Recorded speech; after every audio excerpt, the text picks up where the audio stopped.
Welcome back, YouTubers, to my channel of an everyday encounter in everyday life of an Aspie. As you were aware of my last video, pretty much I was talking about basically the second part to my storyline of the title Friendships and Socialization, about how I struggle with it and how I go about it every day and stuff. Even though I forgot to add in the last video over how I go about it, obviously, is basically at the moment I call my fur babies, friends, as well as basically socializing on basically on certain networks, sort of social media of basically Facebook at the moment, with certain groups that has been attached to certain groups that's sent to me, like Asperger's Syndrome New Zealand and Asperger's and all those other groups that I tried to socialise in.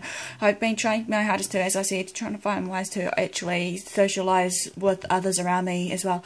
Also, another one is also, I was talking about the definition of basically much friends and friendships, and also basically how many people mistake the two definitions or don't even know the real actual thing about, friendships and friends. So without further ado, as I said, I'm going to be talking about, for this one, making positive connections with different people that comes in our social circle today.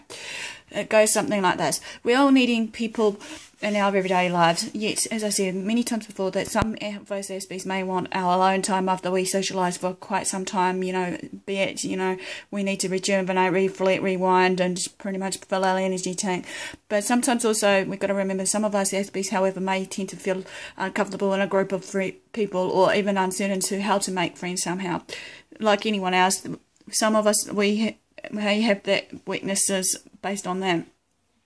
Many people that come into our social circle, however, basically what I've learned will tend to label us to be too awkward, too shy, too hard to handle, and more. Yet once we find the right people that we can socialise with, as I said, in these different groups, categories of, being cool, geeky, nerdy, you name it, basically, then we can hang out and build up that friendship to a better level, and obviously have an enjoyment and fulfillment of it, that we're making friends, and hopefully those friends will remain true to us, pretty much like we be true to them, because us Aspie are known to be loyal and empathetic, as I said so many times before.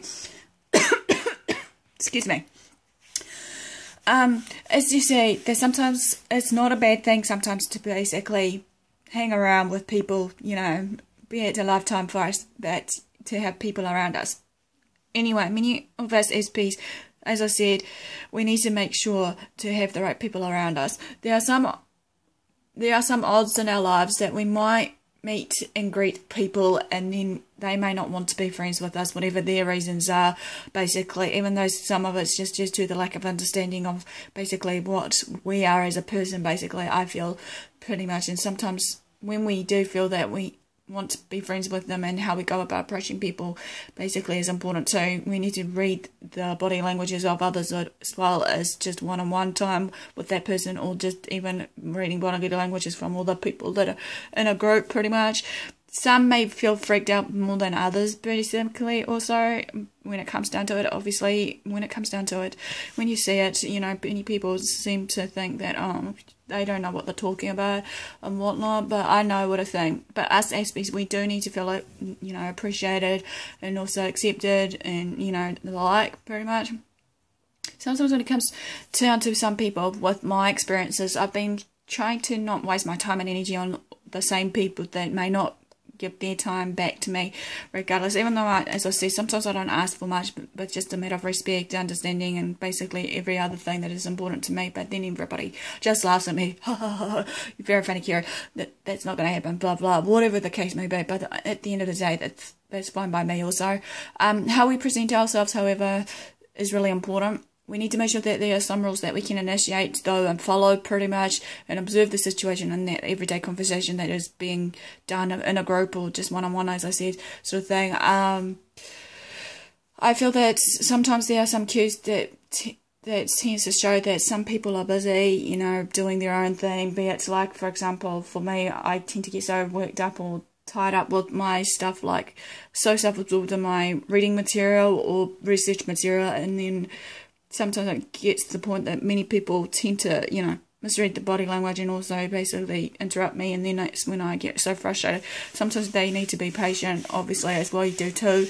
Pretty much we need to know which is the open and closed body language that people are giving out to us, when we initiate a conversation or start a conversation, however, we can start with a smile and say hello, how are you, and that this can then lead up to more open up questions for us to answer. Sometimes for some of us Aspies with these open questions, it can be a bit daunting, it freaks us out, however, but then it doesn't matter. But we need to be sure to at least approach that person once in a few days, you know, maybe, and just not tend to be so stalkerish that we tend to just, you know, keep on pouncing up at them, you know. Try to act normal also when it happens. Sometimes in group conversations, however, we need to be heard at a distance of whatever that's been said, sort of thing. And if we know what they're talking about, we can try and maybe put our, or if they did actually, you know, want our advice and stuff, you know. And there's sometimes, you know, we need to make sure though, if we don't know what they're talking about and we misheard or misinterpreted or misunderstood what was said, make sure that maybe ask them to re-elaborate or just sum it up, and then put your input in before it comes to the point that may cause tension and disagreements, pretty much. Sometimes also you may be able to just wait it out for a group of people and just hopefully be comfortable in your own skin, pretty much, and smile with that group, introduce yourself, and be sure to stay on the topic. Obviously, as I said before, with me, obviously I go on and on on some beloved topics, and I keep forgetting that there's others around me that's in that group. Well, that's the end of basically making positive connection with different people that comes in our social circle. My next video that will be coming up is just the last bit of that chapter, which is the advice for the readers and viewers. So hopefully you like this video. Like, comment, subscribe, give me a thumbs up, thumbs down, or whatever, and just, you know, let me know what other topics you may want to see. Thanks for watching, and I'll see you soon.